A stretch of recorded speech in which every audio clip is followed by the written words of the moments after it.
Anne, welcome to the Frugal Spender Podcast. How are you? I'm very well. How are you? Yeah, good. We are just talking about how I appreciate you coming. You're from the US, so we've got a bit of a time difference. So I'm glad we got to work out a time to sit down and talk about you and your new book. Thank you. I'm excited to talk about that. Good. So, Anne, if people aren't familiar with who you are, would you mind just giving a bit of a background, just a brief from sort of what got you into what you do, what you've done sort of work-wise, what led you up to writing this book? Yeah, so the long-ish but not too long story is I got interested in finance when I was a teenager, actually. I'm the only person I know who grew up saying, I want to be an investment banker. And I was reading, there was a genre called financial thrillers, which I don't think exist anymore, but I was reading like novels about foreign exchange trading in the 70s.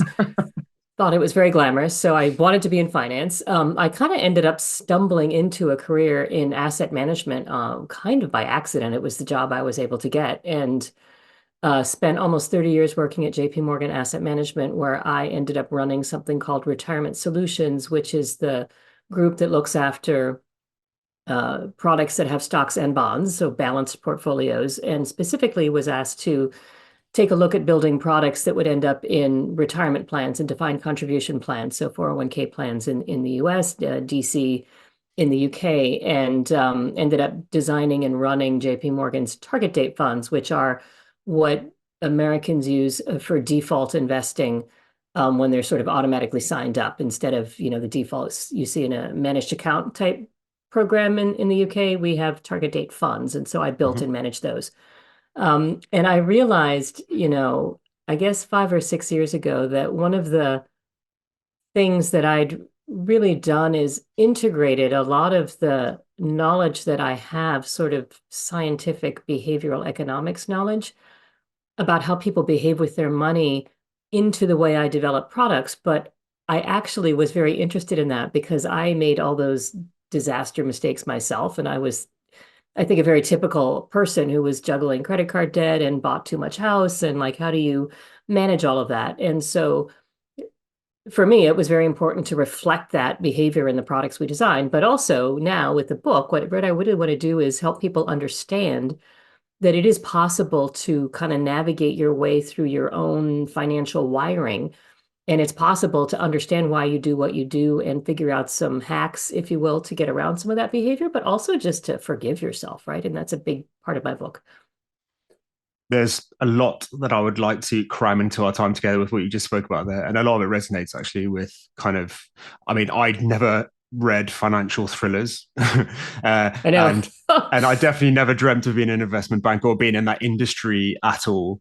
But one thing that did grab me from the beginning of your book is when you talk about sort of going to pay with your credit card when you were kind of at the airport and it got declined. Um, that really resonated with me actually because that is the very reason why I'm here now. It's why I'm interested in money. It's why I create content about money. It took for me to get to kind of like almost like a rock bottom. I don't know if you felt like that then. I don't know whether that was kind of a feeling that you're feeling at the time, but for me, it was kind of like, oh my God, I actually know nothing about money here. I cannot buy anything with my credit card now. What do I do? And that kind of led me down this rabbit hole of what is money? How do I manage money? How do I make money? All those things. So for me, I actually needed it because if that didn't happen to me, I probably would have just cruised through life, like you said, getting the biggest house I probably possibly could, the most financed car I could. So that for me really resonated. And then what you're talking about there about behavior, can you elaborate a little bit more, kind of how you think kind of our potentially maybe childhood or kind of things that happen in our life? Most people, money's just money, right? Like Yeah. what's our behavior got to do with it? So I think there are two things that are important here. One is, there's a whole academic field called behavioral economics, and it really tries to help us understand why people don't do the economically rational thing all the time. And that's because we value things differently than the sheer economics would tell us. So if you had a chance of winning $100 or losing $100 and it was 50-50, you theoretically should be indifferent to having somebody give you $100 or having somebody take $100 from you because, it's even odds, like, fine, I don't care, except you're not indifferent at all to that, Mm. right? Like losing that $100 is going to hurt Yeah. a lot, and winning the $100 will be nice. Like that's nice, but not, they're not in balance, right? And No. so that's, one of the fundamental insights that I think, economics as a theory is great and it explains a lot about how the world works. But when you actually look at how people make financial decisions, the things they choose to do, the risks they tend to take, they're not rational. And No. there are a couple of key ones. One is this fear of loss, right? Losing hurts way more than winning. Another one that is particularly important, I think, when managing money, and it's even more acute now, I think, than it was when I was young and having that little credit card challenge, is delaying things right now for some future payoff is also painful. Like it causes us pain to say no to something in the moment, whether it's buying the thing or eating the cookie, right? Like it hurts to deny yourself pleasure, even if your rational brain knows, oh, in the future it'll be so much better when, right? That still is a very hard, almost physically hard thing to do for people. And so I think that is the fundamental reason why saving for retirement stinks. I mean, is just no fun, right? Like you're taking something away from yourself. You're putting it towards this goal that's all about like thinking about when you're gonna die. Like where's the fun in that, right? So that's sort of wiring, right? We're all born with wiring somewhere on this scale of how much impulse control we have, right, for present versus future consumption. I think I score rather poorly on that personally. Actually, I don't have a big loss. Like I'm very rational when it comes to taking risks. Like I Mm. actually score pretty weirdly on that one too. Like I'm a little out of balance on both of those things. Like I'm super present focused and I'm super like evens or odds. I'll take that risk. I understand Mm. how it's going to work. But then there's something else. So that's like the nature side of thing. And then there's the nurture side of things, right? What were you taught growing up? What did you observe? Was money this secret, scary thing that people didn't talk about and it was always whispered?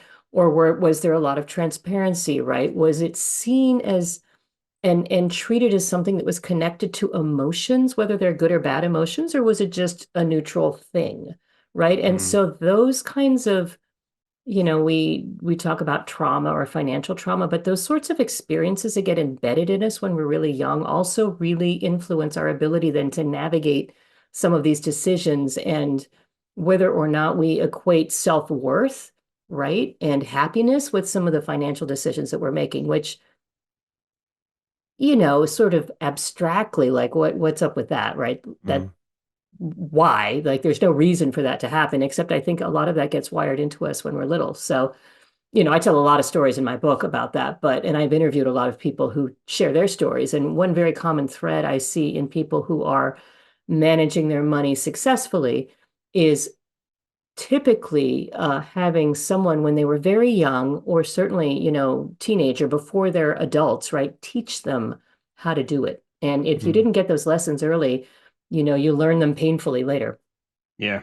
Oh, absolutely. I never linked kind of how I thought of money to past experience, childhood, what I was taught. I mean, innately, it's pretty obvious. If you're not taught it, how would you know it? But you just think I earn money and, it goes to my bills. And then if I got anything left, then, I will spend it or hopefully save it.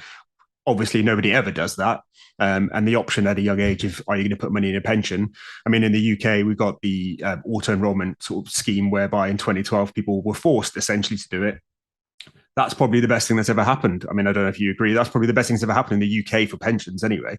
I was at a conference last summer with the pensions regulators and said that I had pensions envy and Mm. was pretty much booed. And I was like, no, no, seriously, I have pensions envy because one thing I really envy about the UK, I actually ran a global team and was responsible for the initiatives that we were taking in defined contribution pensions sort of globally. So spent a lot of time in the UK. And the UK regulators have been at least very conscious about trying to create a system that I think adapted some things like auto enrollment that Mm. the idea originated in the US, but we haven't implemented it, right? So Mm. we're kind of taking baby steps towards that, but this sort of automatically signing people up and giving them the choice to opt out if they want to is very powerful because most people know they should. Mm. And I talk a lot about this in my book as well. Like it's the more obstacles, right, the more decisions that we ask people to make, the easier it is to do nothing. And so if you Yeah. have to choose to do something that's painful, which is save money for the future, and you're worried about, should I do it? How much do I do it? What if I do it wrong? I have to put my money in something. I have to make choices. Like the whole thing gets very fraught Yeah. emotionally. And so if you take all those decisions away from somebody and automatically enroll them, as you say, it's the best thing that ever happened. And you can look at countries like Australia that did this 25, 30 years ago now, and it works really well. Mm. Yeah, no, absolutely. I mean, most people in the UK that I speak to that don't actively seek out this information don't even know what auto enrollment is. They just get a pay slip, and if they ever look at it, it says pension. They just go, "Oh, I guess I've got to pay that." So that, I mean, that is by far kind of the default. Let's Well, get people saving for the pension and take the burden away from the government. the beautiful thing about that too is when you start doing it, for generations that are now entering the workforce, like you may have noticed like your pay slip is smaller, like so you notice the initial like, ooh, wait, what happened to me, right? But if you Yeah. do it when you start, you never know any different, right? So it's never been part of the money. So I think as more and more young people enter the workforce, right, that just becomes natural. The one observation I would make about the UK system and the schemes that have been set up is the default rate, I think, is probably lower than it Yeah, could be if I you agree. really do want to achieve sort of the same lifestyle after you retire. So, I would say that you really need to be putting in between 10 and 15% of your pay packet. Hmm. And that's more than you're getting defaulted into, right? And we could talk Yeah. about how you get to those high levels because that's also very hard to do all at once. Yeah. No, I think it's 8%, is it? Five and Yeah, I'd three, say I think. five from you and three from your employer, right? Yeah, So which is you better than really need nothing, to but get up absolutely, I think way better than once nothing. you get to a decent employer, I put decent in quotes, people who look after the employees or in the public sector. I mean, I was a police officer for 5 years, so my pension scheme was better than most, obviously being a defined benefit. But even that, I mean, I talk about this quite a lot.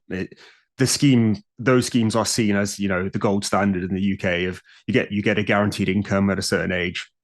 I did 5 years as a police officer, and I mean, a large chunk of my pay went into the pension. And I thought, well, I'm obviously built up something here.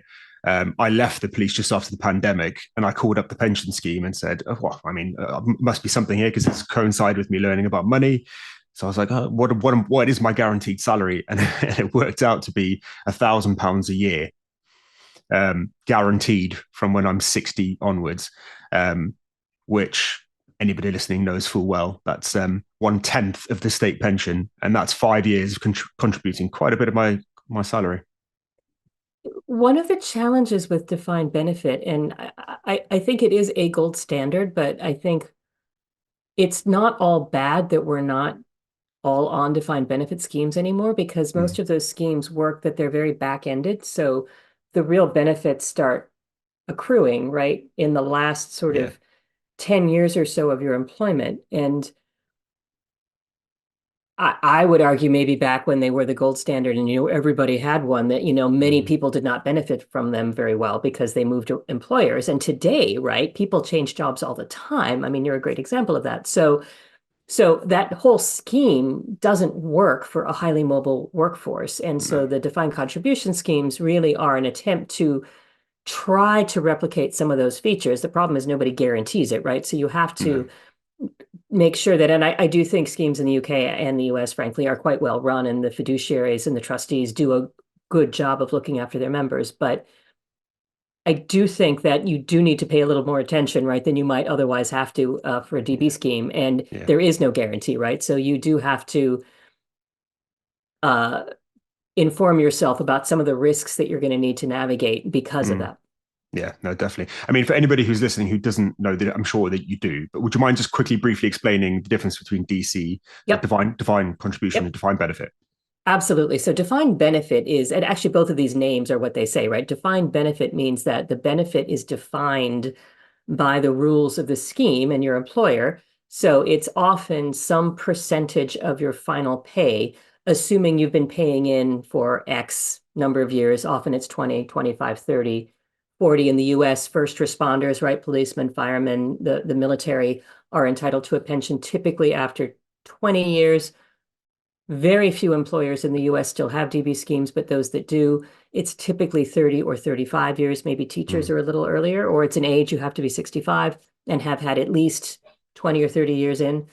Um, and they're defined, like what you get is a fraction of your salary. So it's defined, right? That the benefit, the pay packet you get is defined. And it's also guaranteed. So the entity that is paying you, if it's the police, if it's the fire department, it's the local government, right? They're guaranteeing that they will pay that. In the US, those guarantees are a little wobbly because they're basically going to use taxpayers' money to pay those. And there's been a few instances of a few of these schemes coming into some trouble.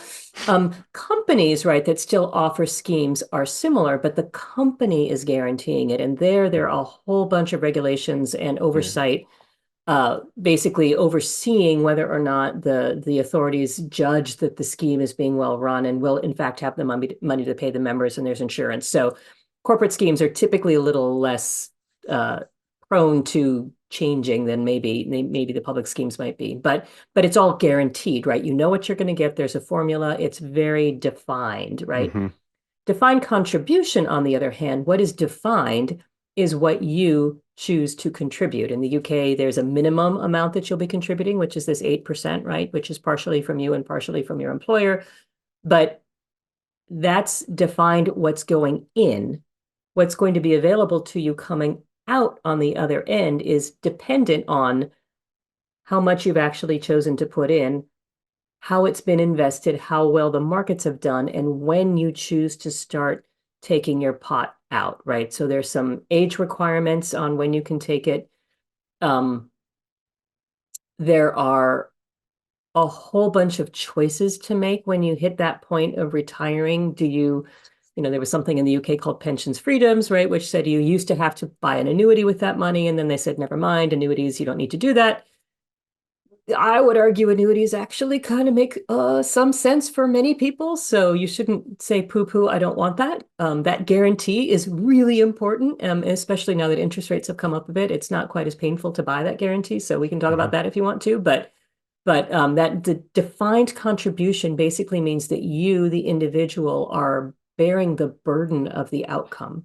Mm-hmm. So you hope the markets do well, you hope you're disciplined, and you hope that when you retire, right, you're going to make wise choices and figure out how to take the money out of your pots in the right way.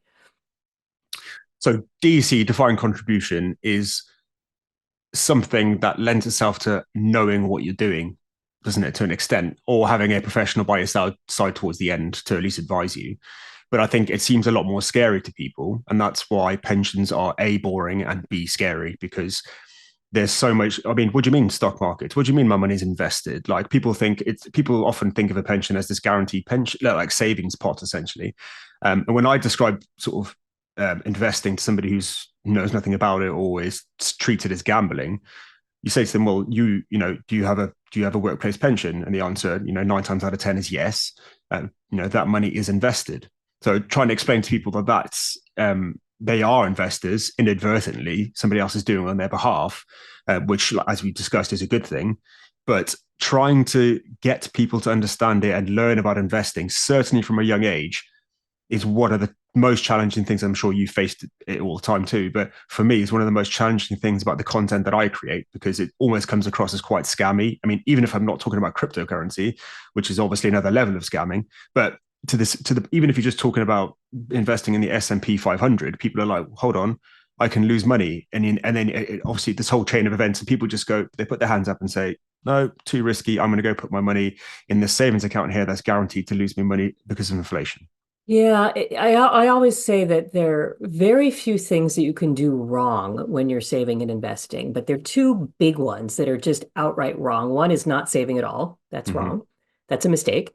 The second mistake is to put it, as you say, in a typical savings account with your, high street financial services institution, because you're not going to get paid enough interest to keep up with inflation. And I know Yeah. that's much higher in the UK than it's been recently in the US. So Yeah. that's a real, you're watching your money evaporate when you don't have Yeah. it invested. But one of the things that I think has been particularly challenging in the UK as they shift into this defined contribution regime is, for better or for worse, Americans have had another 30 years of exposure to it. And I think Mm. historically, a much higher percentage of Americans has been sort of familiar with and comfortable taking some stock market risk for Yeah, themselves.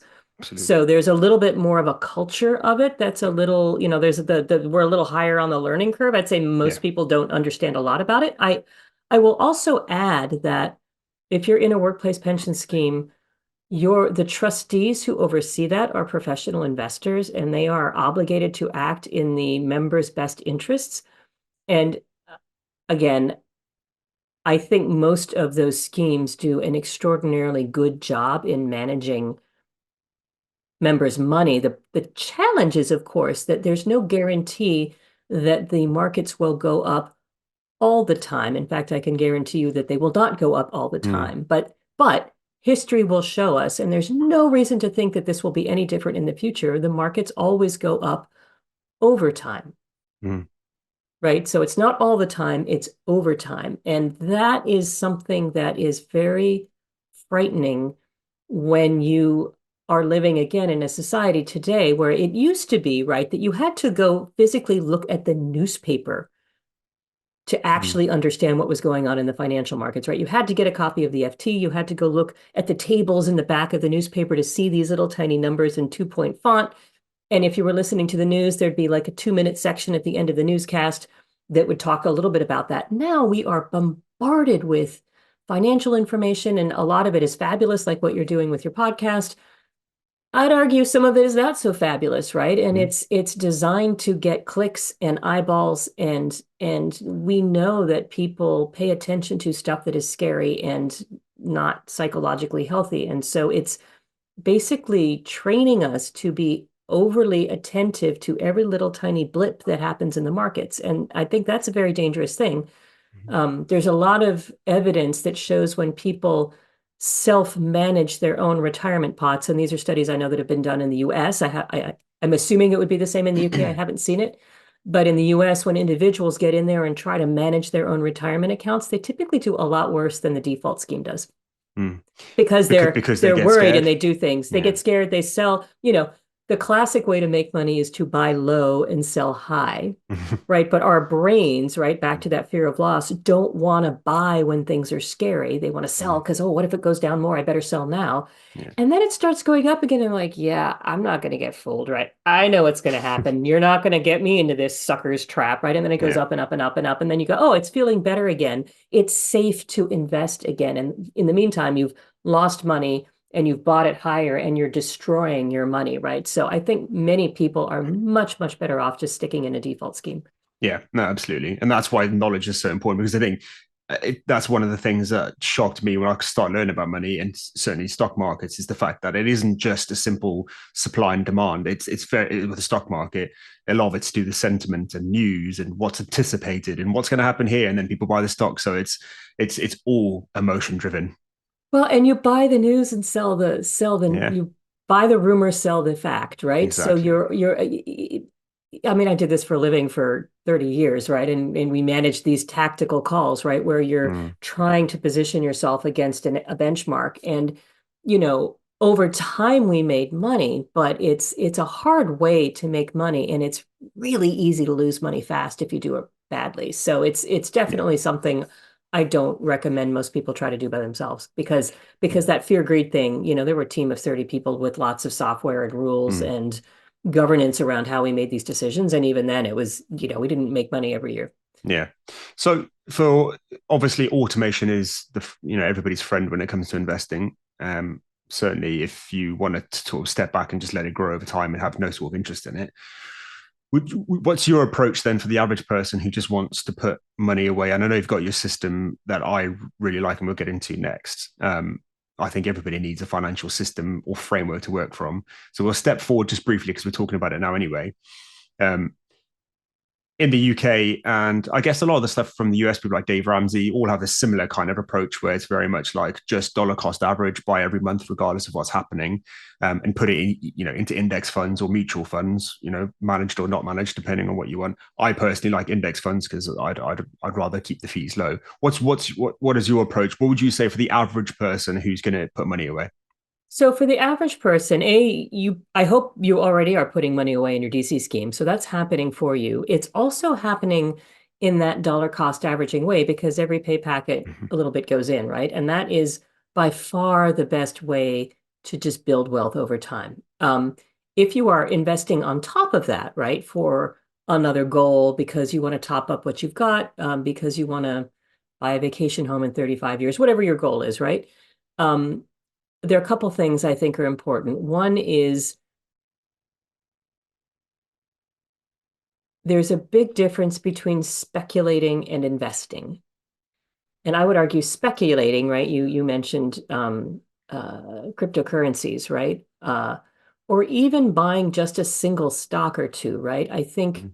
that starts look veering into speculation because the chances that a good or bad thing will happen to one investment, one company, one thing are infinitely higher than a systemically bad thing happening to something like the FTSE or the S&P or like an all world stock index, which I'm a big fan of. Just get it all Yeah. in one place, index it, don't worry about it. So the more actively somebody is trying to make decisions, it could go really well, it could go really badly, right? And so my advice is to really think about building investments that take as much risk out of the equation as possible for the individual. So I would say I'm absolutely in agreement with index funds are great. I think to active management, right? Like I did it for my career, can add value, but it does cost more money and it doesn't Mhm. always add value. And then you need to spend time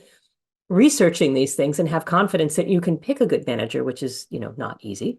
So I would say for most people who don't want to spend a lot of time with this, the fewer decisions you ask yourself to make, the more you can focus on the ones that will really matter to you. And those are two big decisions, right? So you want to spend all your energy on two really big decisions. The first is how much am I saving, right? Am I saving enough money for Mhm. the goal that I have? The second big decision is how much risk should I be taking with my investments? And that is the mix of stocks and bonds and cash. And those two decisions will influence like 95% of what happens to you. So those are really worth sweating it. The little decisions, should I pick the index fund from company X or company Y? Like, pick the one with the lower fees, right? It doesn't Mhm. matter that much. Um, should I rebalance on my birthday or should I rebalance at the end of the calendar year? Like, Mhm. it doesn't matter, just do it once, right? Like you can overthink this stuff. Yeah. Um, so how much do you need to save? How do you take risk? And in my book, I walk through if you're saving for something that's more than 10 years away, let's say it's to top up your own retirement, let's say it's for the dream country house you want to buy when you're 75, whatever the goal is, right? 20 years, you should have a lot of that money in stocks because again, they will almost always go up over these 10-year cycles and they will almost always beat inflation. Certainly once you get 15 years, 20 years, you really should have that money mostly in stocks.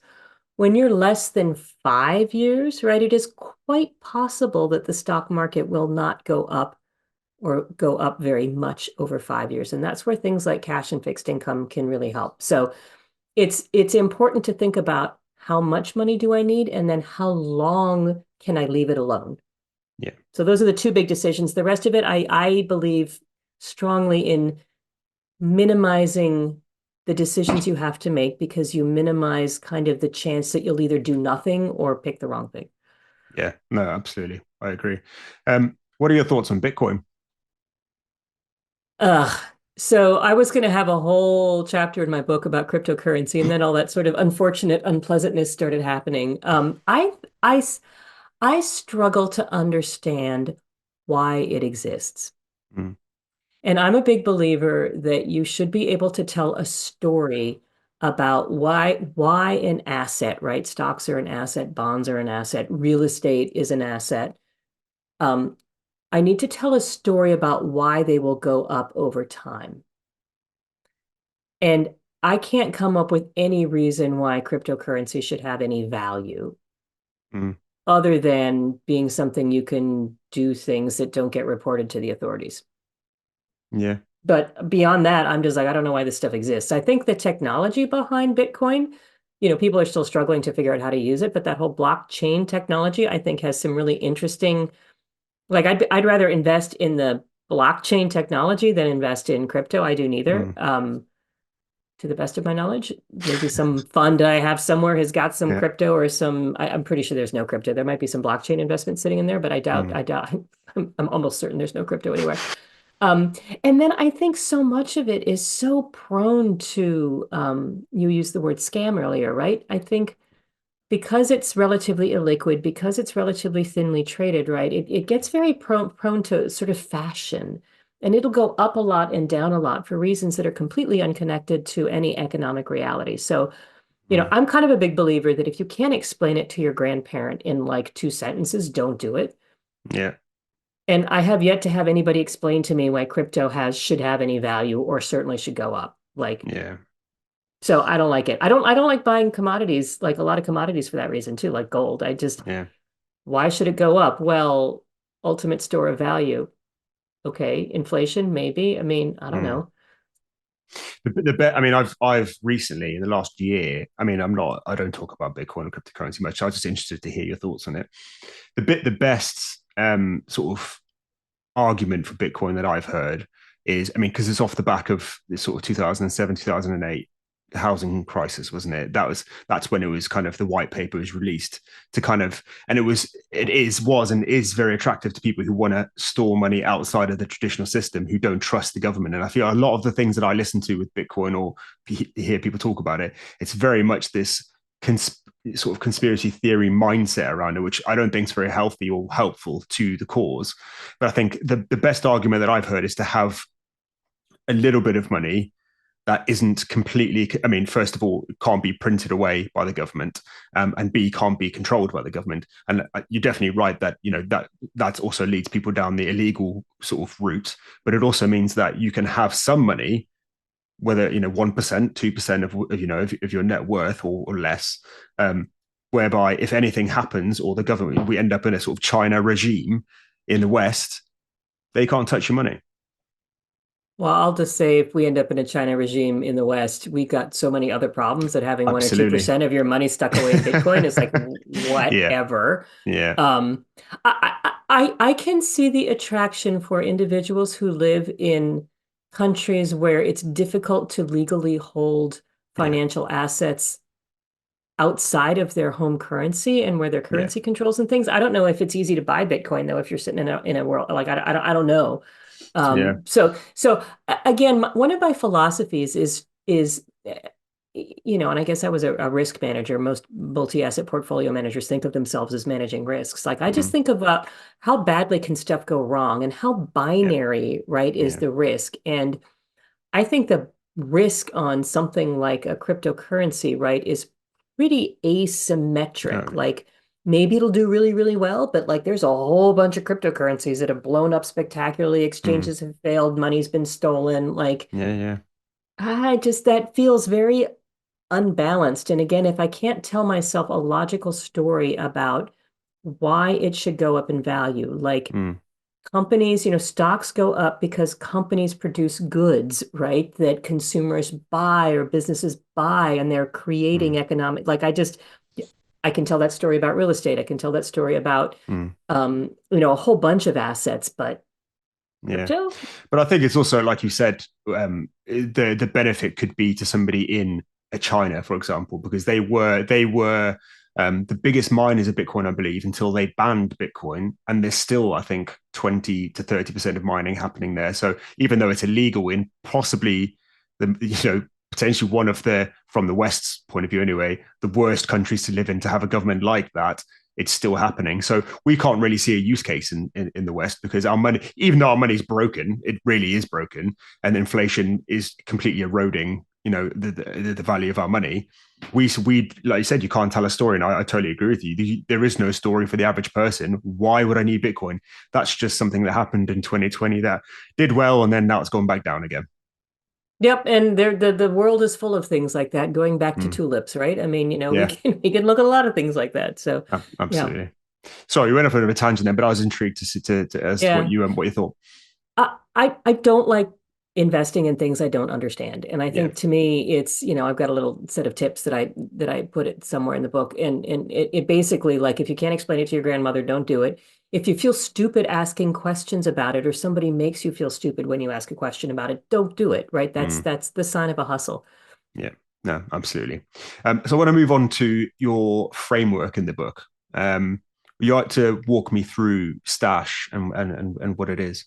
Yeah, so STASH is an acronym that we came up with just to help people think about the steps that they should be going through. And it stands for five things, right? Stash, save for a rainy day. So I think the absolute most important thing anybody should have is an emergency savings fund. I know some employers who are using schemes like Nest, right, have started piloting the use of this emergency savings fund that is sitting next to your pension scheme. And I think that's a I brilliant didn't way know to help anything. people do I it. didn't know anything about that. Um, I'm a nerd here, so what can I say? That's really that's a good Nerdy idea. things about your pension system. So hopefully that gets more widely adapted. But to me, an emergency savings fund, right? Save for that rainy day. I call it your can I swear on this podcast? Absolutely, go ahead. I say it's your oh shit fund, like when something happens and you go, oh shit, what am I going to do Yeah, now? Right? That's what you've got, this pot of money that's there just for emergencies. yeah. The second is to make sure that you're taking advantage of tax-aware savings, right? So tax advantage savings, that's your DC scheme, that's your pension pot. The third thing you should be doing is assessing your budget and making sure that once you've got your emergency fund sorted, as you're starting to save for your tax-aware savings, and in the UK, again, that kind of happens for you, Mm-hmm. you should be sticking with that. Then the third thing you need to think about is how can I pay down any high interest rate debt? So, you should really tackle the emergency savings fund. You should make sure you're contributing something into your tax advantage saving. It may or may not be at the 8% level, your 5% plus the employer's 3. But one of the things I talk about in my book is the importance of getting all the free money. Make sure you get all the match, Mm. because in the US, employers will match a percentage of what you put in. And so if you don't put anything in, you don't get anything from them. So getting the free money is like, why would get the free Mm-hmm. money? Once you've gotten all the free money, you may not want to keep contributing up to the amount that you really should be. And again, I would say that's for most people, probably somewhere north of 10%. Maybe you just stop at 5%, get all the free money, and then you tackle that long-term debt, right? So assess your budget, make sure you're paying down any high interest rate credit cards. A lot of Americans have student loan debt. A lot of auto loans are above sort of 7, 8, 9%. And the way I think about that is, what return can you reasonably expect from your investments?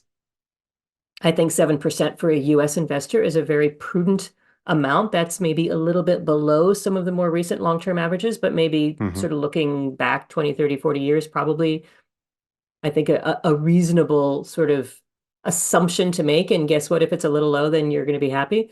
I'd far rather plan that way than the other way around, which is assuming a 10% return and then you Yeah, undersave, right? So disappointed. if you're paying off credit card debt in the US is something like 21 to 25% interest rate, right? That's destroying your wealth the more you pay that. So you should take care of that first. Then you should be going back to your tax advantage savings, right? So the first S is emergency savings, save for a rainy day. Second is tax aware savings. Third is assess your budget. Fourth S is stay the course. Make sure you get up to that full 10% amount. Make sure, or 15, depending on how much you're earning. Make sure that you're thinking through getting rid of the rest of your debt. And then last but not least, the H is have fun, right? What else are you saving for? What else can you do with your disposable income? Yeah, no, I love it. I think I needed it. And for me, there's a guy in the UK called Pete Matthew. He does probably the most successful financial podcast. I don't know if you've heard of him in the UK, but he's almost like Dave Ramsey-ish, but Yep, not as as full on. yeah. But him and Dave Ramsey. I mean, because I had credit card debt, that's what I needed to get out of first. Dave Ramsey was obviously brilliant for that, and I feel like what you're saying there, kind of you learn from being quite intense. Kind of you got to learn all the stuff. The learning curve's quite steep to go from nothing to, okay, I'm going to learn about tax efficient accounts and I'm going to learn to assess my budget. Most people don't do budgets. Like even the people that follow me on social media, comment on my posts, when I then actually get to speak to them and say, okay, well, do you do a budget? And they go, no, I don't really. Most people just don't do I it. struggle with budgeting, I'll be honest. I mean, this explains why I had so much trouble. I think about it in sort of big buckets, but Yeah. I don't get really granular with it. I mean, I do have a budget. I shouldn't say I don't budget, but it's Mm. very high level. But that's because you're probably very aware and well practiced with paying yourself first and putting money away already first. I think most people, like I said at the beginning, it's very much you get paid and bills go out and then it always gets to zero. It just magically always happens. And then you go, I will put money away one day, and then it never actually happens. Yep. So for me, I mean, that's the learning curve that I really, even still after, maybe 3 or 4 years of doing this and talking to people regularly, I'm still trying to find the best way to convince somebody to do that.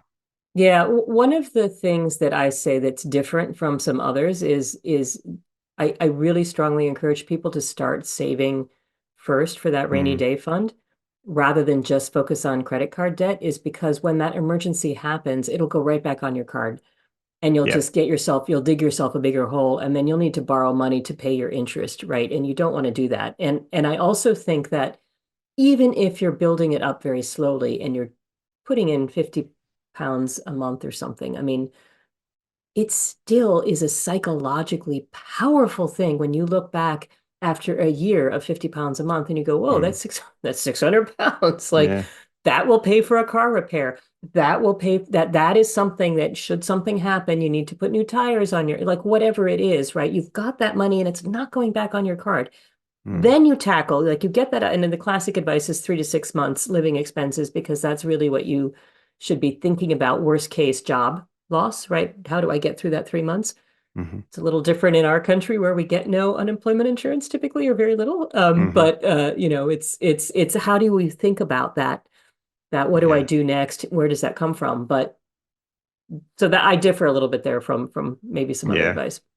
I think like I said earlier, for me, it was very much I had to be backed into a corner and have literally nowhere to go for me to do this. Otherwise, I wouldn't have done it. And I think because there is a bit of that safety net in the UK, whether it's the state, I mean, I know the US has similar kind of things, but whether it's being on benefit because you employment benefit or state pension, people, the sentiment in the UK is very much that's there. So I don't really kind of need to worry too much about it, because worst case scenario, when I come to retire, I've got £10,000 a year, which is a horrendous standard of living in the UK right now.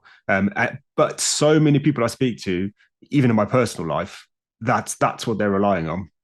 Yeah, that's I'm sure you must say this to people, but like, have you thought about what that would be like? Like, where Yeah, would you live and what would you eat? yeah. I but mean, that's it, but grim. but one of the things I want to talk to you about is the time horizon, and because for me that changed massively, and it really did actually Yeah. come from what you're talking about was with saving originally, because I've never been a saver ever until I started learning about money, and now I've gone, if anything, too far the other way, where I'm more of a hoarder. So I went from my wife, who obviously when we first got together, my girlfriend was very good with money, never had a credit. She's still to this day never had a credit card in her life, has always avoided debt, just kind of innately. She's never been taught the stuff, not from her parents or anything, but she just knew to stay away from it and save up and buy stuff. Whereas for me, I was very much like happy to just be like, oh, well, let's just get a financed car. Never had anything extravagant or anything, but I always got to zero. She always had savings. I never had savings. And as soon as I started learning about money and took that first step of, oh, okay, oh, I've looked at my bank account. I've now got I mean, I remember the first time I ever had £1,000 that wasn't earmarked for anything sitting in an account. And for me, that was genuinely life changing, because I mean, that's double what most people have in the UK anyway. Most people don't have £500 for a minor emergency. I know it's the same in the US, but having that £1,000 sitting there going, oh, okay, I can breathe a little bit better, because if something does go wrong, I'm okay. And then suddenly I start thinking more about the future, and I'm worrying about retirement age, something that I've never ever thought about. That that is to me the best story to tell about why you do want to start saving a little bit, Mm, even if you still have some credit card debt and things to pay down, because that sense of accomplishment and power and stress reduction makes Mm, it literally easier to make those decisions when your present self doesn't, I don't want to not buy this thing. I want to do that. I want to go out for drinks. I want to do that, mm, right? You've got this little child that's like, I want to do it now. And the less stress you're under, the easier it is to make decisions like that, right? And so mm, I think we underestimate the confidence and the sort of, it's a strange word to use, serenity that you start mm. building when you know you've got a few things sorted out like that. I think it is an enormously powerful boost to you continuing to make decisions that are maybe against what you kind of want to do. Now, as you get better and better, right? Maybe as you say, you're tipping the other way, although as you shared with me, maybe you're going to go on a little holiday now. So good for you That's for true. spending that money. That's true. I wasn't. It's for a good cause. Yeah, I would have spent Uh, less. My wife definitely chose the amount we're spending, not me. yeah, well, but you know, But that we fair, need it. right? Yeah, Fair. no, I think you need to have the balance, 100%. And I think it's gone almost the other way. She now forces me to spend money. I'm very much I mean, I do spend money, but she's very much right. We need to enjoy the money that we're earning, and I'm very much thinking of the long term. She's thinking of the short term.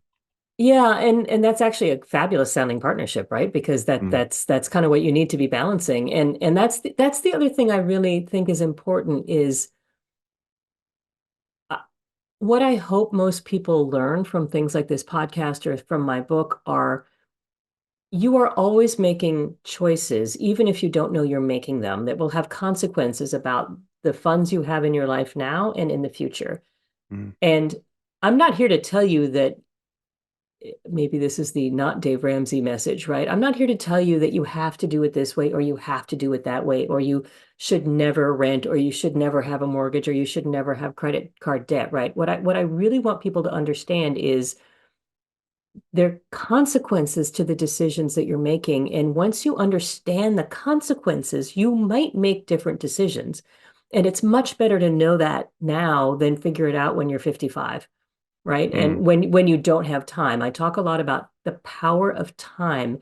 And the power of time when people are in their 20s and 30s is like rocket fuel. It is magic. It is so powerful, right? Earning that 7% return that I mentioned, your money will double every 10 years. So the pound, the dollar that you save in your 20s is going to be worth like 8 times that much when you're in your 60s.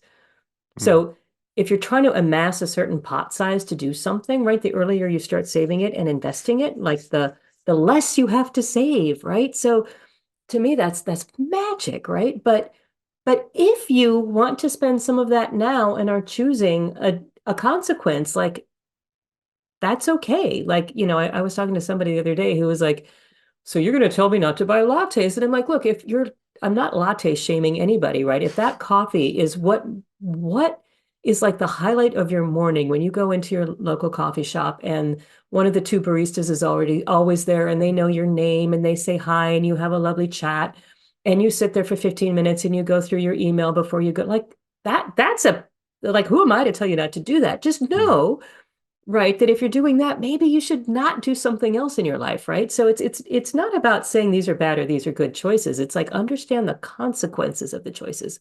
Yeah, intentionality is the word that I use for that. Exactly. Intentionality and making sure that the money you're spending is aligned with what you value in your life. Because I think it's really easy to get sucked into back to the why I think it's harder today.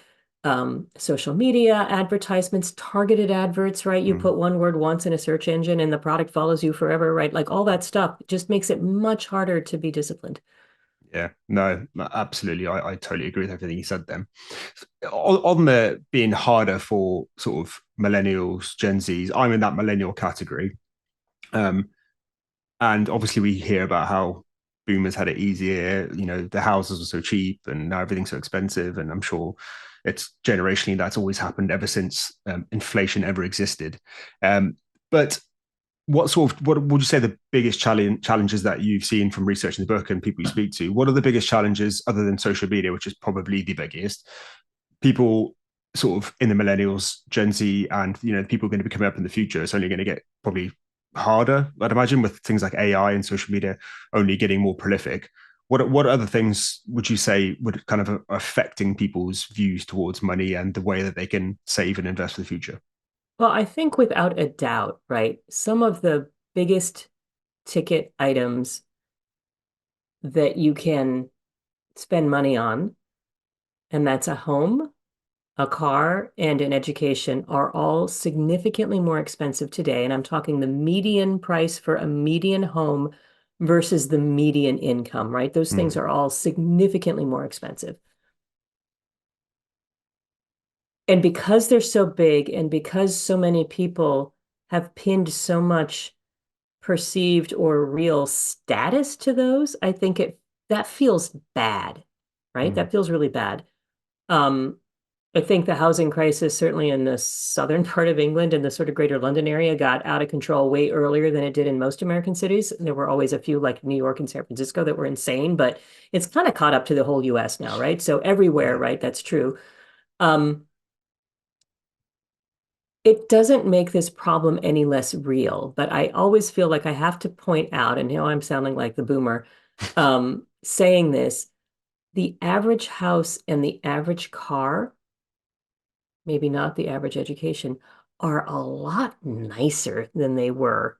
Mm. Like a lot nicer. They're bigger, they Mhm. have nicer things in them. They, in the US, like it's pretty rare not to find air conditioning, stainless steel appliances, marble counter. Like they're just nicer. So, yeah, that median price has gone up. You are actually getting a little more for your money. It doesn't feel any Mm. better. Like you still don't have it. So, like, Yeah. whatever, I don't care. But I would argue that some of what's happening, and it's a good thing, right, is our expectations for what we should be experiencing are higher, right? I think when Mm. I grew up, nobody took holidays. Like, what was a Mm. holiday? Like I think we went on 3 when I was a kid.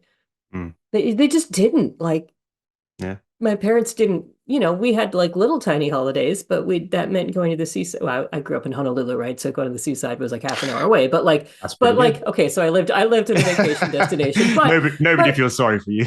no, no.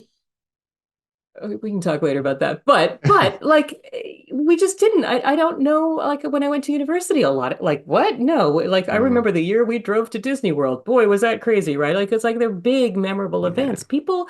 So I think part of it is a reflection of the society we're living in today and the choices we are making with our money. Like if you're choosing to go on holidays is going to be hard to save up that down payment, right? So Mm. some of this stuff I think is a little bit a reflection of like the normalization of, and I would say some of that's due to social media, right? Like it's just Mm. easier to see what everybody else is doing and start normalizing behavior in a different way than was true 50 years ago, right? Or 40 years ago. Mm. Um, and some stuff is a lot cheaper. We just don't notice it. Clothing is so much cheaper than it used to be. Electronics are so much cheaper than they used to be, right? But Mhm. we don't notice that, right? All we notice is the stuff that's more expensive. But Mhm. but that median to median thing is way more difficult. The second thing I would say that is very different for millennials and Gen Z is they're coming of age into a world where a baseline assumption is not it's going to get better Mhm. because you could, and I suspect this was a little different in the UK, right? The US, right? The 50s, the 60s, right? When I was growing up, even notwithstanding the Arab oil crisis, the embargo, the power, the lines, the gas lines, right? It was still this sense of optimism and it's going to keep getting better. And Yeah. I just don't think that's the way most people I talk to in their 20s and 30s feel. Certainly my kids don't feel that way and they're in their mid 20s. Like they're just like, oh, it's a disaster out there, right? So Yeah. this assumption, right, that there's going to be this capacity for growth, I think it's very rational to assume that the economy will still grow and the markets will go up and investments will have positive returns. But I don't think that Gen Zs and millennials are willing to take that on faith the way I was. And that's partly because of the sort of dot-com crash, great financial crisis, pandemic, right? There have been some pretty catastrophic things that have happened over the last 20 years, right? 25 years that have really changed, I think, the perception of how the world should work. Yeah. No, that's definitely true. I think the general consensus is, and that is again social media being the biggest devil here because everyone sees Mhm. the bad news all the time, and it doesn't matter where you turn. I mean, I try and turn off notifications on my phone all the time because probably 5 times a day I get a news notification, and I don't even know what it is. It just comes with my Samsung phone. and it tells me anything like this person's died, this person's died, this person's died. And I literally 4 or 5 times a day, a fire's broken out. There's been an earthquake, and a volcanoes, erupted, and people are dying. This is information that is so far away from me. I shouldn't be absorbing it all straight away. So, I'm thinking things are getting worse, and that's the general in the UK. Definitely, you're right. I think everybody thinks, oh, the government are useless, and I'm not denying that they're not, but that is, that. Well, we could play a really unhappy game here comparing what's going on with the respective governments of our countries here, but I don't know. Yes, I mean, it doesn't, from over here, it doesn't seem like it's going great, but I mean, hey, our government didn't shut down for the third time in 6 weeks. Yay. Yeah, I mean, really? It's the small wins. It's the small wins. But I think in the US, I think that's something that I've thought about quite a lot recently, actually, is how Americans are just generally, and there might be a stereotype, but generally more positive about the future, and more, we can do this, kind of that American, the American dream is alive kind of thing. In the UK, that just doesn't exist. It just, I mean, I grew up in, sorry to interrupt, I grew up in South Africa. So the culture that I grew up in was a bit more kind of like, oh yeah, we're going to go out there and do it, because we didn't feel like everything was okay, but everything could get better. I moved to the UK when I was 13, 14, and the culture here is, it's that tall poppy syndrome. You see somebody doing well over there, it's all great for a little bit until they do too well, and then it's like, no, you can't, no, stop. Whereas I feel like in America, it's more accepted and celebrated that people are doing well. I think that latter is definitely true. I do think that the sort of naive optimism that I can remember, and maybe it's just because I was younger and you just maybe are more optimistic when you're younger, but that's not true for my kids. I mean, I just always assumed that my standard of living would be equal to or higher than my parents. I don't think my kids feel that way. Yeah. Like I just was like, well, of course it will be, because it is getting better. And my grandfather used to tell me stories about riding his horse Dusty to school, like, and he remembered, their farm getting electrified and getting a telephone. And I'm like, those are stories I grew up hearing about, my grandmother pumping well water, and and the difference in livelihood, lifestyle, right?